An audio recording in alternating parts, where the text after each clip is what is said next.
இலங்கை பொருளாதாரம் பொருளாதார நிபுணர்களால் வழிநடத்தப்படுவதை தவிர்த்து அரசியல்வாதிகளால தான் நீண்ட காலமாக வழிநடத்தப்படுகின்றது. ஆகவே அரசியல் ரீதியான முடிவுகள், ஒரு பிரபலியமான முடிவுகள் தான் இலங்கை அரசியல பொருளாதாரத்தை தீர்மானிக்கின்றன.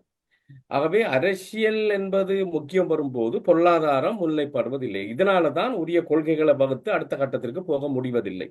இது கடந்த காலத்தில் ஏற்பட்ட தவறுகள். அப்ப இந்த அரசாங்கமும் உடனடியாக இதை குறுங்காலத்தில் மாற்ற முடியும் என்று நான் நினைக்கவில்லை.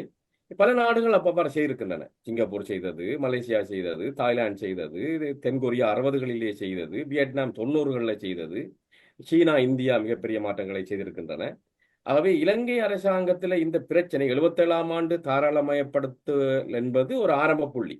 அதன் பிறகு பெரிய மாற்றம் எதுவுமே இடம்பெறவில்லை. ஏனென்று சொன்னால் இலங்கையில பொருளாதாரம் அல்லா காரணிகள் முன்னிலை பெற்று, தெரியும், இலங்கை கிட்டத்தட்ட 30 வருஷத்துக்கு மேல யுத்தத்தை எதிர்கொண்ட நாடு. இந்த காலத்தில எல்லாம் பொருளாதாரம் பன்முகப்படுத்தப்படவில்லை, ஏற்றுமதி விரிவாக்கம் செய்யப்படவில்லை, ஏற்றுமதி பன்முகப்படுத்தப்படவில்லை, ஏற்றுமதி சந்தைகள் பன்முகப்படுத்தப்படவில்லை.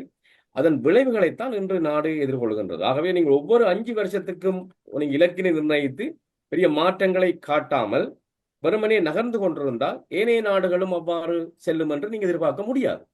வியட்நாமுடைய எழுச்சி மிக முக்கியமானது, தாய்லாந்தின் எழுச்சி மிக முக்கியமானது. ஆகவே இலங்கை தன்னை மாற்றிக்கொள்ளவில்லை என்பதற்காக ஏனைய நாடுகளும் மாற்றிக்கொள்ளாமல் இருக்கும் என்று நாங்கள் எதிர்கொள்ள இயலாது. கடந்த 10 வருஷ காலத்துல இலங்கையில தலா வருமானத்தில் ஏற்பட்ட அதிகரிப்பு $223 வெறுமனே $223 10 வருஷ காலத்துல.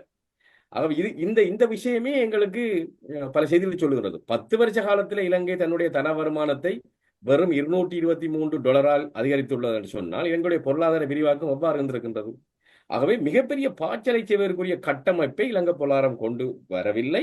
அதற்குரிய வழிநடத்தல்களை இலங்கை அரசியல்வாதிகள், இலங்கை அரசாங்கம், கடந்த கால அரசாங்கங்கள் எல்லாம் வழங்கி இருக்கவில்லை.